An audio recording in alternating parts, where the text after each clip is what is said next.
Nós vamos começar do começo. A minha palavra é uma palavra bem de início, é uma palavra bem de fundamento, e eu acredito que se nós não entendermos isso, nada mais do que a gente queira conversar sobre discipulado, sobre crescimento da igreja, sobre evangelização, sobre vida, sobre expansão, nada mais vai adiantar se a gente não compreender o início de tudo. Eu peço a você a gentileza de abrir a sua Bíblia no Evangelho de João, capítulo 4, Evangelho de João, capítulo 4, verso 27. João 4, 27. Até o verso 38, um texto muito conhecido, riquíssimo, e eu quero falar para você sobre, talvez para mim, a palavra mais importante para a minha vida, para a nossa vida, para a vida da minha igreja, que é o propósito maior. Por que eu existo? Porque eu existo. Porque eu deveria me importar com os outros. Porque eu deveria trabalhar com a vida dos outros. Porque eu deveria me doar aos outros. Porque eu deveria fazer discípulos. Porque eu deveria buscar graça e capacitação para ser bênção. Porque minha vida deveria ser relevante. Porque eu não vivo só a minha vida. Porque eu não busco só meus interesses. Por quê? Porque existe um propósito maior. Por favor, na leitura desse texto, tente você, enquanto lemos, você responder essa pergunta. Qual o propósito maior de toda a minha vida? O maior propósito de todos os outros, superior a qualquer coisa que eu tenha que fazer. Qual o propósito maior de eu existir, de eu estar vivo, do Senhor ter me deixado aqui? Para quê? Para que relevância? Para que graça? Porque Deus derramaria algo para nós, só para eu ser mais abençoado, só para tudo dar melhor para mim, para a minha vida ser mais bonita, mais cheirosa, mais crente, mais ética. Tudo isso é ótimo, mas será que esse é o propósito maior? Então vamos ler. Assim diz verso 27 de João capítulo 4. Naquele momento, os seus discípulos voltaram e ficaram surpresos ao encontrar Jesus conversando com uma mulher. Mas ninguém perguntou: que queres saber? Ou, por que está conversando com esta mulher? Então, deixando o seu cântaro, a mulher voltou à cidade e disse ao povo: venham ver um homem que me disse tudo o que tenho feito. Será que ele não é o Cristo? Então saíram da cidade e foram para onde Jesus estava. Enquanto isso, os discípulos insistiam com ele: mestre, come alguma coisa. Mas ele lhes disse: tenho algo para comer que vocês não conhecem. Então seus discípulos disseram uns aos outros: será que alguém lhe trouxe comida? Disse Jesus: a minha comida é fazer a vontade daquele que me enviou e concluir a sua obra. Vocês não dizem: daqui a 4 meses haverá a colheita? Eu digo a vocês: abram os olhos e vejam os campos. Eles estão maduros, brancos para a colheita. Eles estão maduros para a colheita. Aquele que colhe já recebe o seu salário e colhe fruto para a vida eterna, de forma que se alegram juntos o que semeia e o que colhe. Assim é verdadeiro o ditado: um semeia, o outro colhe. Eu os enviei para colherem o que vocês não cultivaram. Outros realizaram um trabalho duro e vocês vieram a usufruir o trabalho deles. Feche seus olhos um minutinho e diga assim ao Senhor: Deus, no poder do Espírito Santo, fala ao meu coração. Eu quero ouvir a tua voz. Eu preciso da tua palavra. E eu me abro, corpo, mente, emoções, espírito, para receber a viva e penetrante palavra de Deus. Em nome de Jesus. Amém. Declarações muito fortes de Jesus nesse texto. Você entendeu a história? Conhece a história? A famosíssima história daquela mulher, a mulher samaritana com quem Jesus se encontra à beira de um poço. Jesus passava na porta daquela cidade. Não quis entrar na cidade, ficou lá fora, sentado, descansando à beira de um poço. Mas pede aos seus discípulos, ordena que eles vão ao mercado para fazer compras. E eles entram na cidade, cumprimentam as pessoas, fazem as compras e retornam. Enquanto isso, enquanto eles vão às compras lá embaixo, vão ao sacolão, vão à padaria, vão ao supermercado, enquanto eles preparam um lanche, uma matula para a viagem, enquanto eles estão ali preparando talvez alguns sanduíches, enquanto eles estão arrumando alguma coisa para Jesus e já estão vindo, enquanto isso Jesus encontra com uma mulher. Da conversa de Jesus com aquela mulher você conhece, algo acontece com aquela mulher. Ela compreende a mensagem de Jesus, ela se arrepende dos seus pecados, e imediatamente ela volta para a cidade. Para quê? Ela volta correndo para contar a todos a respeito de Jesus. Sabe, irmãos, eu creio que Jesus queria ensinar e quer ensinar algo sobre o propósito de Deus para nós. Pensa bem comigo, os discípulos conheciam Jesus muito melhor do que aquela mulher. Ela não tinha a menor ideia de quem ele era. No começo da conversa, ela nem sabe quem é aquele homem. Ela chega na cidade dizendo, venham ver um homem, venham ver um homem. Alguém talvez perguntou, qual o nome dele? Esqueci de perguntar. Ela não sabe o nome de Jesus. Os discípulos, por outro lado, já conheciam Jesus há bastante tempo, muito melhor. Tinham ouvido sobre Jesus, tinham estudado sobre Jesus e viram muitas coisas que Jesus já tinha feito. Já tinham ouvido os seus ensinos, já tinham visto o seu milagre, já conheciam Jesus. E isso me assusta, irmãos. Você não está assustado? Eu fico assustado quando eu percebo isso. Porque nós podemos ser crentes, convertidos há muito tempo, andando com Jesus, podemos estar na igreja, podemos estar numa célula, num pequeno grupo na nossa casa, podemos fazer parte do grupo mais próximo, dos líderes, e ainda não ter compreendido o propósito de Deus para a nossa vida. Os discípulos já estavam com Jesus, andando com Ele, e não tinham compreendido o propósito de Deus para a vida deles. E aí talvez você diga assim, mas como não? Como não? Observe bem o que acontece. Jesus dá uma ordem para eles. Vão até aquela cidade ali, eu não vou entrar, mas comprem comida para nós podermos seguir a viagem. O que é isso? Isso é uma instrução. Jesus deu uma instrução clara para eles. Vão lá na cidade, comprem comida e voltem. Pergunta, eles atenderam, obedeceram fielmente às instruções de Jesus? Sim ou não? Sim ou não? Você tem que saber se sim ou se não. Sim ou não? Sim, claro. Claro. Qual foi a instrução? Vá na cidade e traga comida. Daí a um instante, Jesus vem ver os seus discípulos se aproximando. O que eles têm nas mãos? Sacolas de supermercado. Talvez eles estão com suco de uva, talvez eles estão com alguns figos, talvez eles tenham um sanduíche gostoso.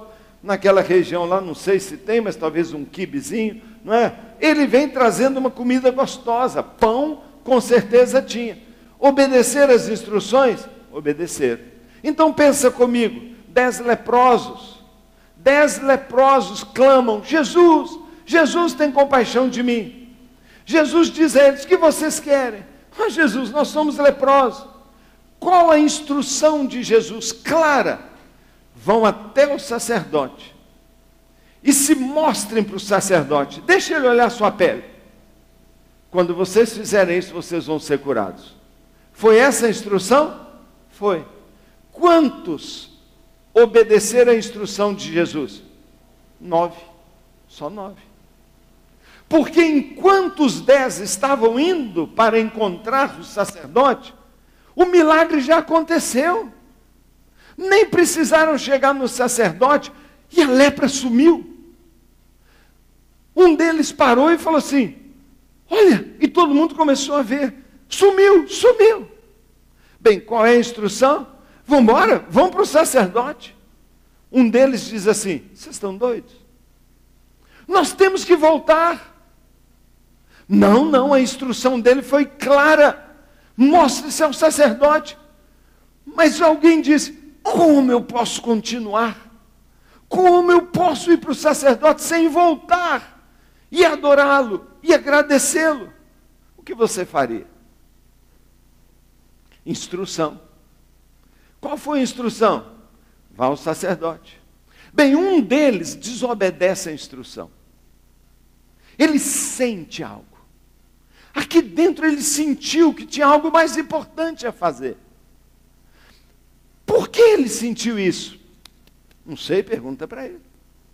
Mas ele sentiu algo e parou.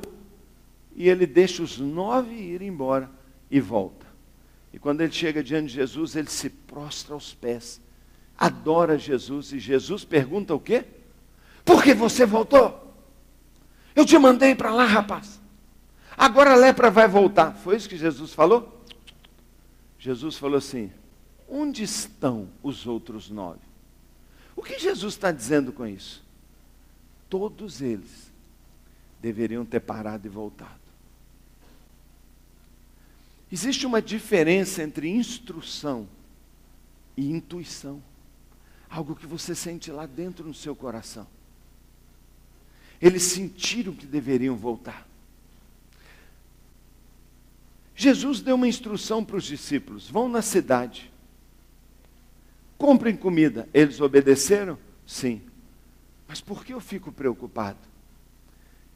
Eles não sentiram mais nada. Por favor, perceba aqui a situação.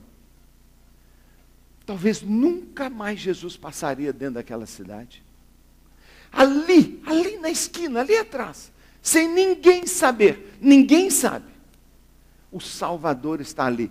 Só quem sabe, 12 discípulos, que agora entram na cidade. Para entrar na cidade tem uma porta. Alguém pergunta: vocês vieram de paz? São judeus, né? Estou vendo pelas roupas, pelo jeito. O que vocês vão fazer? Nós vamos comprar comida. Ah, tudo bem, pode entrar. Obrigado, tudo bem, obrigado. Aí eles passam na praça, lotado de gente. Cheio de gente. Quem são aquelas pessoas? São os tais que Jesus veio buscar e salvar. Mas eles vão comprar pão. Eles vão comprar um lanche. E as pessoas cruzam na praça: oi, como vai? Tudo bem? Tudo bem? E aí, tudo bem? Tudo bem? Chega na padaria: e o presunto, tá bom? Tá bom. Perdigão ou Seara? Ah, perdigão. Corta bem fininho para mim. Por favor, 24 pães. Por favor, me dá aí, por favor, alguns sucos. Ah, pode me dar umas frutas. Ah, vocês são daqui? Não, nós estamos passando. O que vocês estão fazendo aqui? Estamos de viagem. Ah, é? De onde vocês são? Ah, nós estamos vindo lá da Galileia. Ah, que legal. Nada. Nada.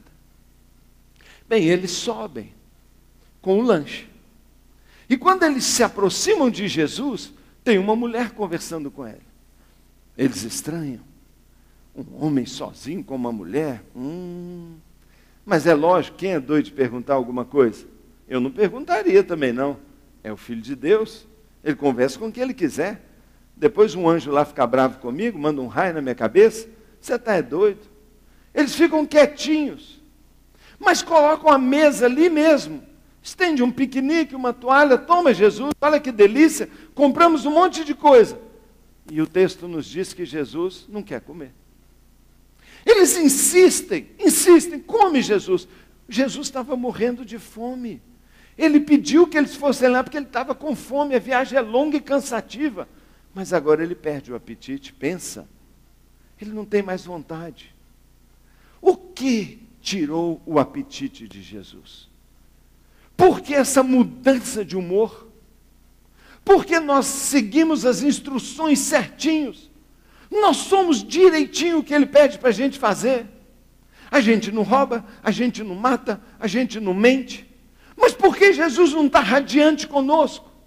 Por que Ele não está feliz com o tipo de vida que a gente está levando e com aquilo que a gente tem feito? Porque nós não entendemos o propósito maior. Ele diz assim para os seus discípulos: vocês dizem que faltam 4 meses para a colheita. O que isso tem a ver com a comida? Vocês dizem que faltam 4 meses para a colheita, mas eu digo a vocês, levanta os olhos, olhem, já está maduro há muito tempo, está pronto para ser colhido, mas vocês não estão enxergando o quê? O propósito maior.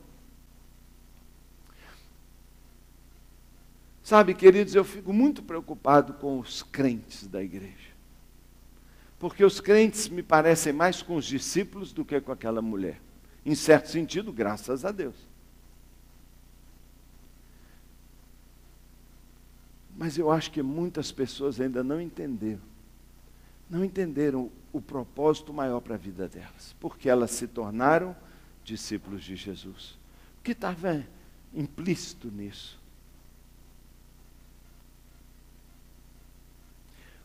Os discípulos poderiam perfeitamente dizer, espera aí, qual foi a ordem que você deu? Comprar pão. O pão está aqui. Você tinha que dar nota 10 para nós. Que cara é essa? Que mau humor é esse? Jesus queria que a gente entendesse e que os discípulos aprendessem talvez a maior lição de discipulado, o que significa ser meu discípulo. Porque Jesus fala sobre uma desculpa. Ainda falta muito tempo, ou seja, não é tempo de colher.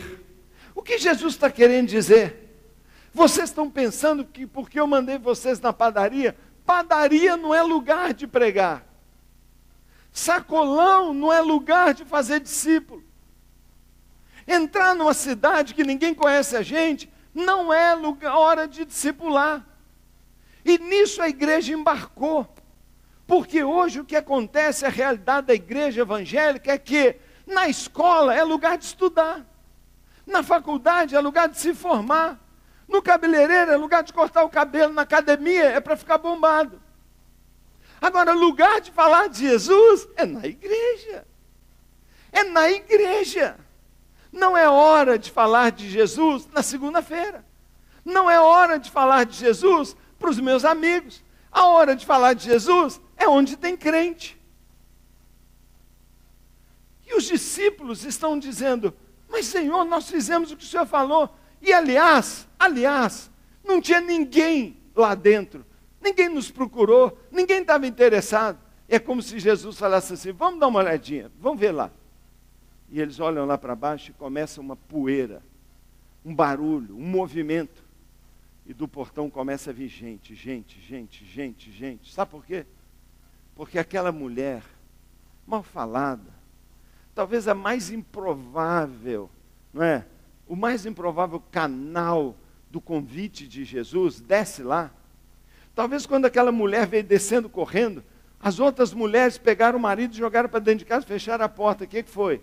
Sua roubadora de marido. Porque ela já tinha tido 5 maridos. Imagina isso naquela época, se hoje a gente fica escandalizado. Naquela época, aquela mulher não valia nada. Uma pessoa como essa sai correndo dizendo, venham ver. Ela não teve uma aula de escola bíblica, ela não conhecia um versículo da Bíblia, ela não teve nenhum preparo teológico, ela não sabia nem o nome de Jesus, e ela traz uma cidade para Jesus. Como? Eu creio que esta cena, o Senhor quer falar conosco. Nós que já conhecemos o Senhor há mais tempo. Eu creio que Deus quer dizer para nós, precisamos compreender um propósito maior. Sabe, irmãos, talvez a maior falha da igreja seja no discipulado. Nós somos muito bons aqui, nós somos ótimos para receber, nós somos ótimos para participar, para contribuir, para vir na igreja, mas para nos multiplicar em outras pessoas, para pegar aquilo que nós temos e passar para os outros. Sejam isso valores, sejam isso princípios, ou até a base da nossa fé, nós somos horríveis. Nós somos fracos, nós dependemos de programa, nós dependemos de que alguém quase que nos empurre. Mas quando a mulher descobriu sobre Jesus, quando ela entendeu que ali estava o Messias prometido, quando ela compreendeu que a salvação estava ali naquele poço, ela não teve dúvida, ela saiu correndo. E começou a ir de porta em porta. Ela não ligava das portas baterem na cara dela, das pessoas dizerem, lá vem aquela mulher. Irmãos, se uma mulher dessa conseguiu trazer uma cidade, você consegue trazer um estado. Porque você é bonito, você é bacana, você tem uma história legal, você é sensacional, as pessoas gostam de você. Ninguém gostava daquela mulher, mas a mensagem que ela tinha, irmãos, era como oferecer água no meio do deserto. Ela tinha a resposta. Será? Ela lançou a dúvida, será? Será? E ela despertou algo. E um falou, eu vou ver. E todos vieram. E nós sabemos o que aconteceu naquela história. Jesus ficou naquela cidade. E alguém disse assim, nós viemos primeiro porque você falou, mas agora nós sabemos, nós também temos a certeza, é o Salvador. É o Messias. A Bíblia diz que muitos se converteram. Através de quem? Através de quem? O que valeu mais nessa situação? Um grupo de discípulos que sabiam um monte de coisa, que conheciam tanto e podiam ensinar como se fosse um mestre sobre Jesus, mas que não entendia, não se encaixou no propósito, não sabia o que Deus esperava dele, ou uma mulher, um zero à esquerda, não sabia nada, mas tomada de uma convicção, eu não posso guardar isso para mim. Essa fez muito mais diferença do que essa. Essa foi relevante. Esses passaram em branco, insignificantes, não marcaram. Eu fico pensando, milhões nessa nação, todos os dias dizem, eu sou cristão, e não fazem a menor diferença. Sabe, na nossa cabeça, shopping é lugar de olhar vestido, de ficar na vitrine namorando vestido, não é lugar de falar de Jesus. Na nossa cabeça, trabalho é lugar de trabalhar, de cumprir minha obrigação e receber uma boa avaliação, mas não é lugar de ser luz. Tem algo profundamente errado com a igreja. Faltou, perdemos a ideia, o entendimento de qual é o nosso propósito maior. Sabe, claro que o Senhor quer que eu me envolva no mercado de trabalho, mas Ele quer que tudo que eu faça, qualquer coisa que eu faça debaixo de um propósito maior. Ele espera que eu entenda por intuição que o propósito maior da minha vida é trazer almas para Ele. Necessariamente Ele não vai te dar uma ordem. Necessariamente naquele momento não vai vir um anjo te cutucar e falar, fala para ela. Ele espera que você saiba disso, que você sinta.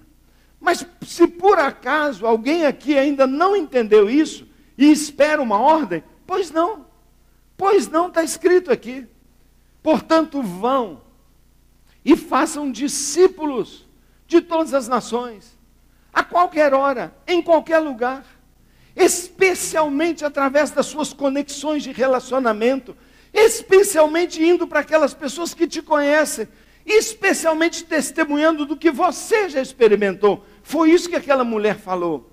Ide por portanto, vão e façam discípulos em todas as nações, batizando-os em nome do Pai, do Filho e do Espírito Santo, ensinando-os a obedecer tudo que eu lhes ordenei a vocês, e eu estarei sempre com vocês, sempre com vocês. E apesar de uma instrução clara, Ele espera que a minha vida seja um impacto na vida dos outros. Ele espera que esse propósito já esteja encravado na nossa alma, na minha alma. Sabe, eu não sei quanto a você, os pastores que aqui estão sabem o que eu estou dizendo. Eu fico super triste de perceber que a maioria das vezes os pastores têm que implorar, prometer mundos e fundos, bajular cristãos para servirem e fazer a obra do Senhor. Praticamente hoje em dia a gente tem que sortear um carro a cada evento dizendo, quem for vai entrar no sorteio. Nós temos que ficar oferecendo bênçãos e mais bênçãos para alguém simplesmente fazer aquilo que Deus esperava que fosse natural. Porque os discípulos não tinham entendido. E a palavra de Jesus para eles foi, a minha comida, aquilo que me move, aquilo que é razão, aquilo que é a minha energia, é fazer a vontade de Deus e completar a sua obra. Será que alguém trouxe comida para ele?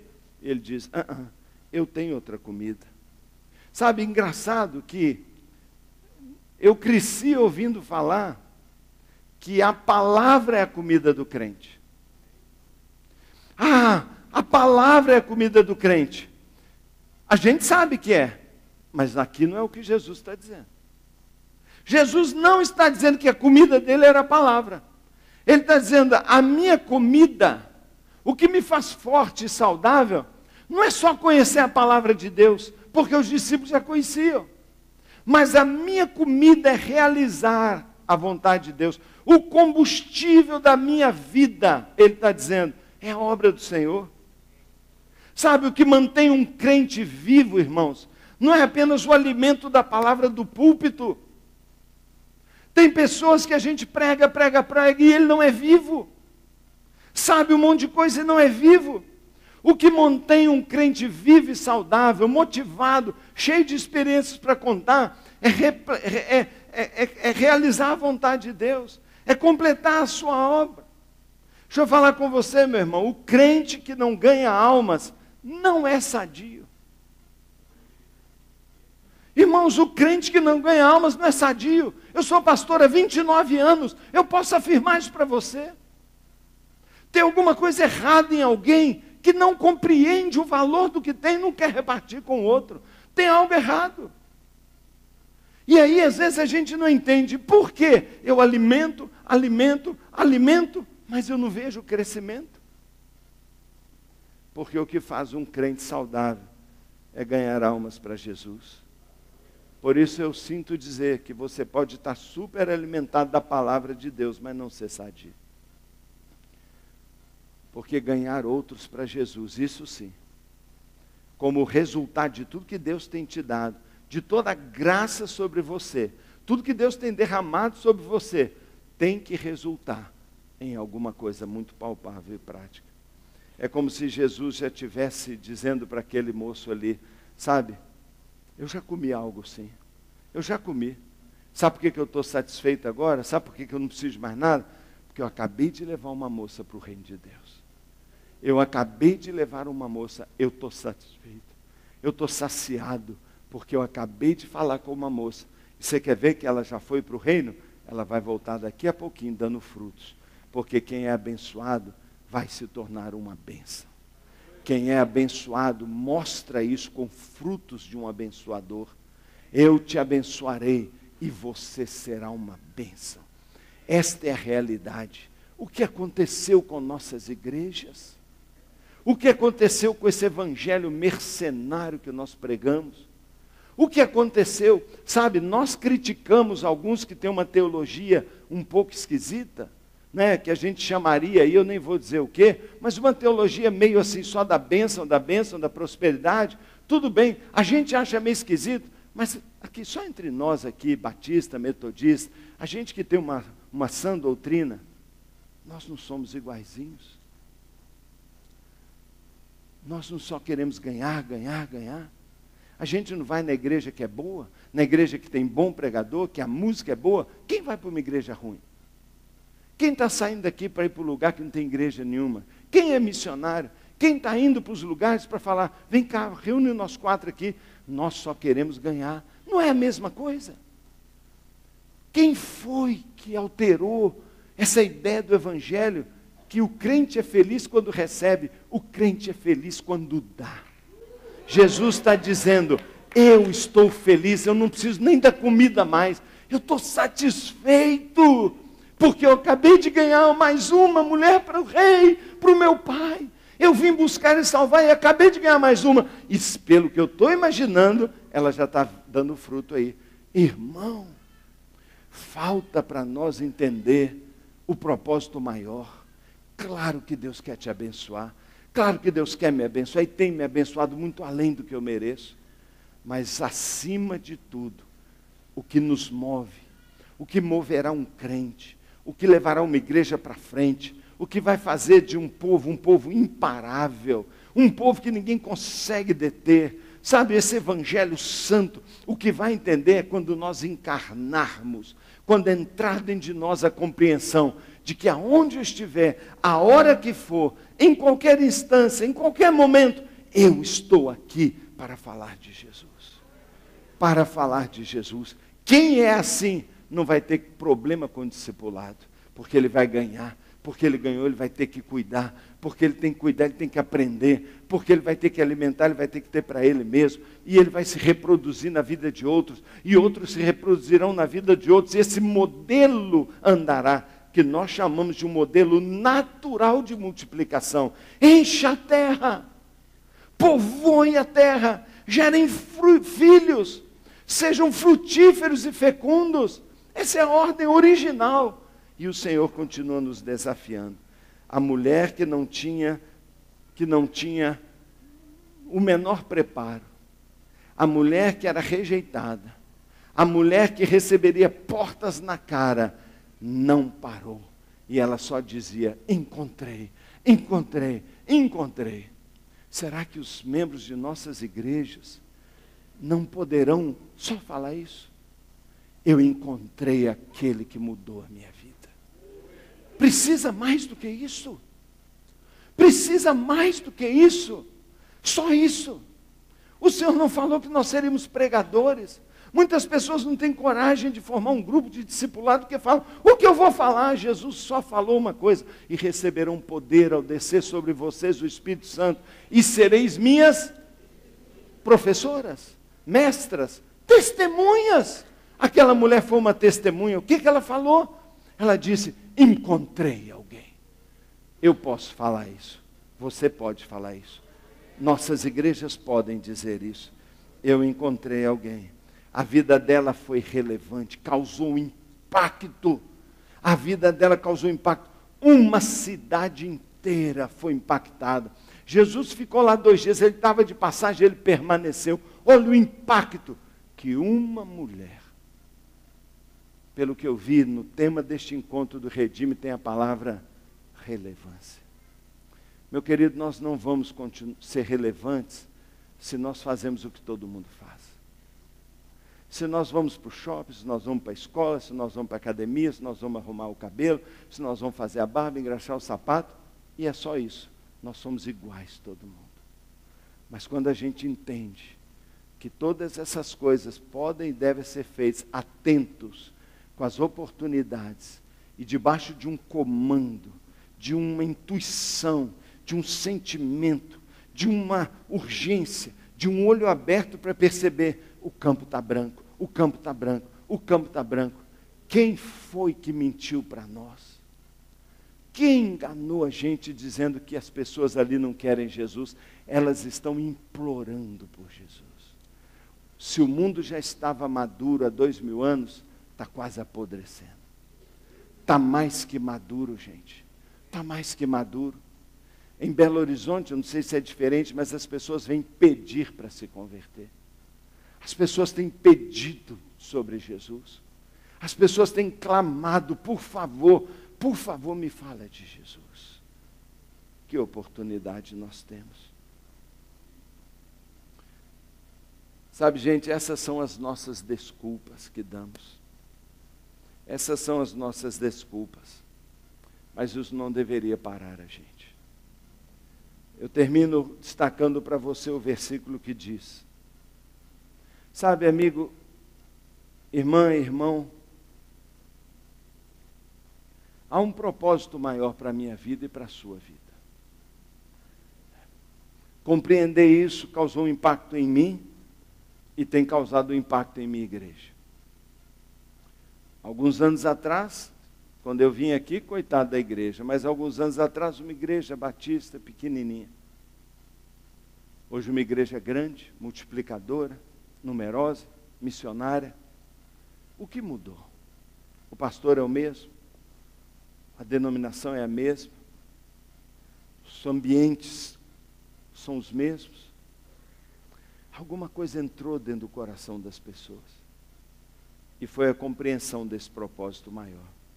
Isso só já bastaria para que nós, simplesmente por entender que fomos salvos para um propósito, só a gratidão, só o amor, só a excitação do que Ele fez conosco, só a compaixão pelo perdido, coitado, meu amigo, meu pai, meu filho. Eu fico imaginando o que acontece com um crente que está dentro de uma igreja, que conhece a verdade, e tem um pai que não é salvo. Ou um pai que está dentro da igreja e tem um filho que não é salvo e acha isso natural. Ou alguém que trabalha 3, 4 anos dentro de um escritório, com 4 colegas super amigos, almoçam junto todo dia, e consegue deitar no travesseiro e dormir, sabendo que se eles morrerem vão para o inferno. E que nunca vai sair de lá. Eu sei que essa igreja é uma igreja sadia teologicamente. Vocês acreditam no inferno. Vocês creem na volta de Cristo. Tem gente que não acredita mais nisso. Mas você sabe o que vai acontecer. Lá dentro você sabe. Você sabe que você foi salvo do fogo, de uma ira, que você foi protegido. E o seu próximo? E a pessoa que mora do seu lado, é seu amigão que joga tênis com você, o seu parceirão. O cara que corta seu cabelo, que conserta o seu carro, é seu amigo. Nem um folheto, nem um convite. Nunca o chamou para ir na sua casa, para participar do seu grupo. Desculpa, eu não entendo isso. Deveria ser natural. Mas o Senhor conhece a gente. Então esse Deus nosso, Ele é tão espetacular, que olha o que Jesus ainda fala para terminar. Ele diz assim, aquele que colhe, porque Ele está falando, os campos estão brancos. Então suponha que agora você resolve colher. O que vai acontecer com você? Está escrito aqui. Ó. Aquele que colhe já recebe o seu salário. Salário? Peraí, lê de novo. Não, isso aqui deve ser uma teologia neopentecostal. Mas é puríssimo evangelho, é o evangelho do Senhor Jesus Cristo, é João capítulo 4. Está escrito aqui na minha Bíblia, não sei na sua. A minha talvez tenha entrado um vírus, porque ela é essa porcaria eletrônica aqui.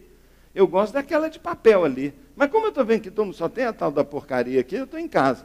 Porque aqui só dá eletrônico. Mas na sua Bíblia de papel, a sua é papel, irmã? Está escrito aí? Então não foi vírus, não. A dela está escrito aí, ó. Está escrito assim, aquele que colhe. O que é colher aqui? É o que a mulher fez, falar de Cristo. Entender o propósito maior. Devia fazer isso só por gratidão, mais compaixão. Mas deixa eu te dar mais um motivo. Aquele que colhe já recebe o seu salário. O que é salário? O que é salário? Recompensa, pagamento por um serviço prestado? Não precisa. Eu quero. E ele diz, aquele que colhe já recebe nesta vida um salário. E na vida eterna, quando vier, colherá um fruto. Meu Deus. Meu irmão, a Bíblia fala que quem entra na colheita para valer, recebe galardão e ajunta frutos para a vida eterna. Isso me faz lembrar da história de Ruth, o livro tão conhecido que a gente tem tanto carinho com ele. Ruth entra naquela tragédia, você conhece a Bíblia. Seu sogro, seu marido, seu cunhado, morre todo mundo. Fica só ela, a sogra Noemi e uma cunhada. A cunhada decide voltar, mas Ruth diz, não, eu fico com você, Noemi. Onde tu fores, irei eu. Você lembra da história?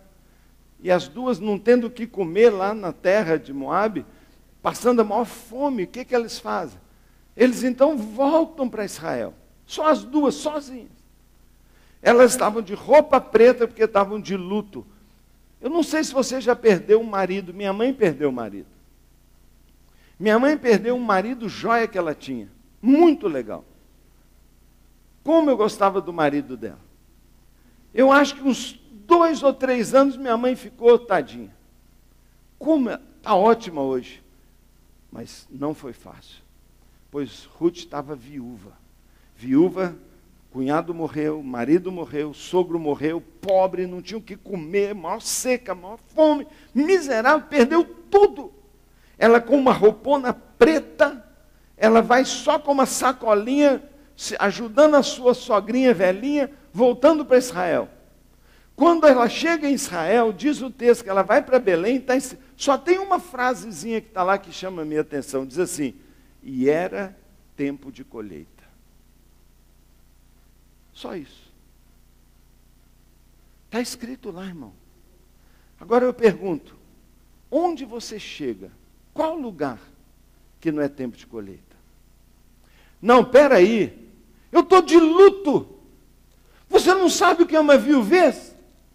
Você não sabe a minha dor? Você não sabe o problema que eu tenho tido no meu casamento? Você não sabe o problema que eu tenho tido com meus filhos? Você não entende o endividamento? Oh, eu fui mandado embora nessa crise. Eu não tenho emprego. Era tempo de colheita. Aquela mulher entrou lá no cantinho dela e ela ficou lá. Sabe o que ela fez, irmão? Com roupa preta de luto. Ela foi lá colher. Ela foi colher. Quando aqueles homens viram uma viúva colhendo, sabe o que elas fizeram? O que eles fizeram? Eles vinham colhendo assim, a lei dizia que o que ficou para trás ficou. Eles pegavam um tantão e deixavam assim para ela. Aquele que colhe, quem não fica em casa choramingando seus problemas, quem não fica em casa centrado no seu egoísmo, quem não fica em casa achando que a vida é todo um problema, primeiro eu tenho que estar bom, primeiro eu tenho que estar feliz, primeiro eu tenho que me aposentar, primeiro meu chefe tem que sumir, primeiro, eu tenho que resolver alguma coisa. Bem, aquela mulher de roupa preta foi colher. E ela começou a ganhar presentinhos. Aquele que colhe recebe o seu salário. Você sabe o final da história. Um dia Boaz está olhando e fala, quem é aquela mulher? Quem é aquela mulher? E o pessoal diz assim, é Ruth. Ela é a nora de Noemi que voltou. E ele olha para ela. Poxa, interessante essa viuvinha. Irmão, toda aquela fazenda que ela chega como pobre mendiga, virou dela. Ela herdou a fazenda toda. Sabe por quê? O cara apaixonou com ela, casou com ela. Ela virou dona. Muitos crentes falam, eu não sei porque minha vida é tão difícil, porque as bênçãos não vêm, porque eu vivo nessa miséria, porque nada especial acontece comigo. Eu devolvo a pergunta, você participa da colheita? Você já abraçou o propósito maior? Deixa eu dizer, o Senhor prometeu que qualquer pessoa que abraçar aquilo que é importante para Ele, Ele abraça o que é importante para você. E quando Ele disse sobre irmos e fazermos discípulos, às vezes a gente esquece o que Ele falou depois. E Ele diz assim, e eis que eu estarei com você todos os dias, no dia da viuvez, no dia do desemprego, porque você faz discípulo. Irmão, nós não precisaríamos de incentivo, mas eu fico boquiaberto com a promessa da palavra de Deus para aqueles que entendem, há um propósito maior. Ah, mas Paulo, não é fácil fazer isso. Quem disse que é? Mas Paulo, todo mundo vai me gozar, vão me perseguir no meu trabalho, eu tenho vergonha, eu não sei o que falar, eu não estou preparado. Eu sei disso.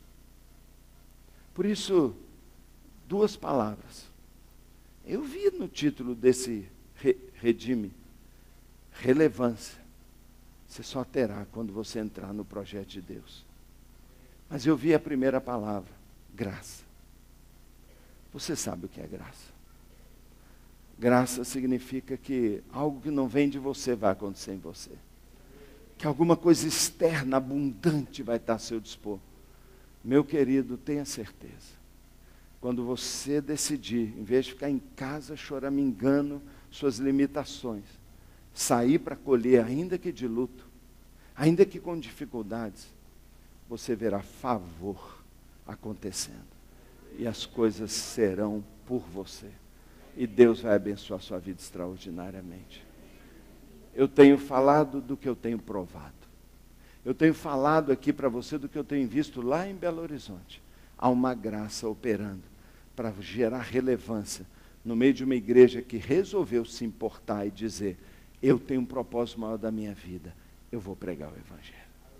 Curva a sua cabeça um minuto para nós orarmos.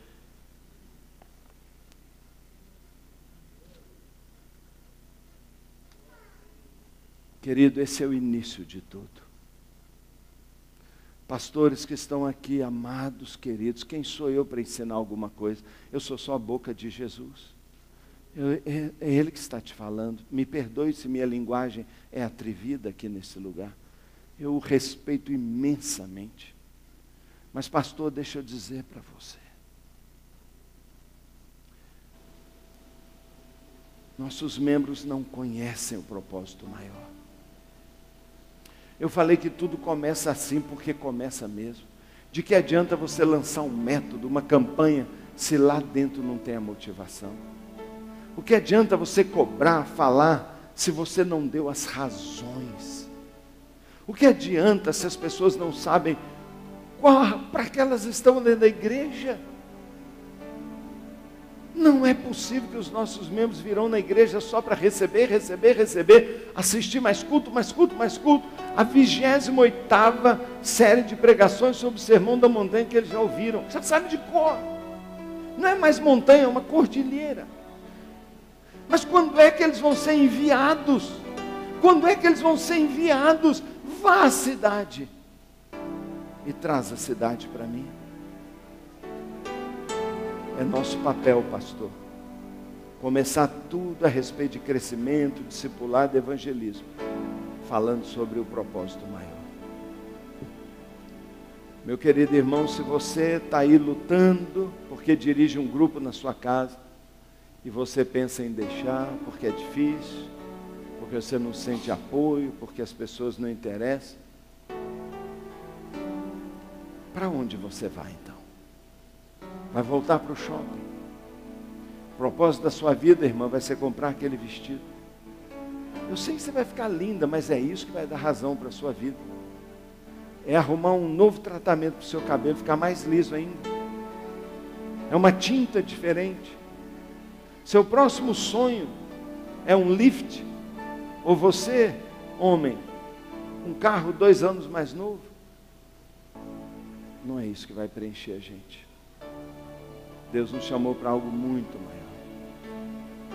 Ele disse: gostaram da pescaria? Os barcos lotados, cheios de peixes? E que tal se eu fizer de vocês não pescador de peixe, mas pescador de homens? Que tal se você participar de pescarias muito maiores?